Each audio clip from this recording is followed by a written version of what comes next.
सावन के डमरू बाजल, संग के नाड़ भयल। अब की बार पूरा देवघर झूमी, जब भक्तन के टोली चली, कांवर उठावा बम बम बा बोला।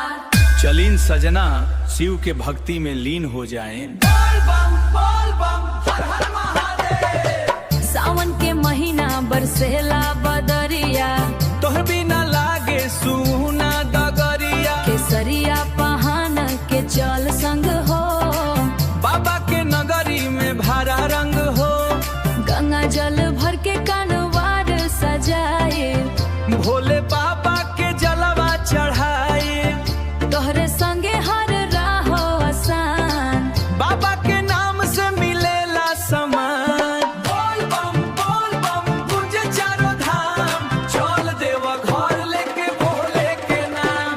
बोल बम गुंजे हर शाम, भोले बाबा करहिन पूरा सब अरमान। डीजे पाला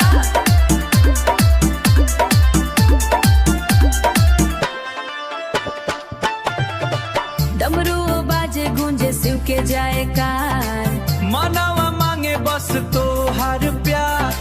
बाबा से मांगब खुशियान हजार, रउआ संगे रहे जीवन भर प्यार। बेलपतरा धतूरा फूल चढ़ाए, भोले बाबा से नहीं लगाए।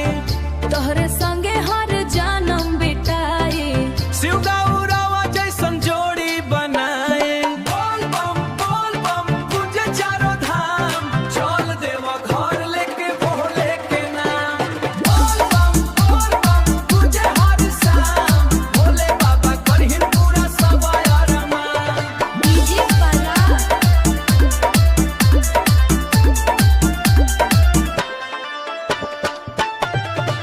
भोले बाबा के कृपा जब हो, जीवन में खुशियन के बरखा हो। गौरा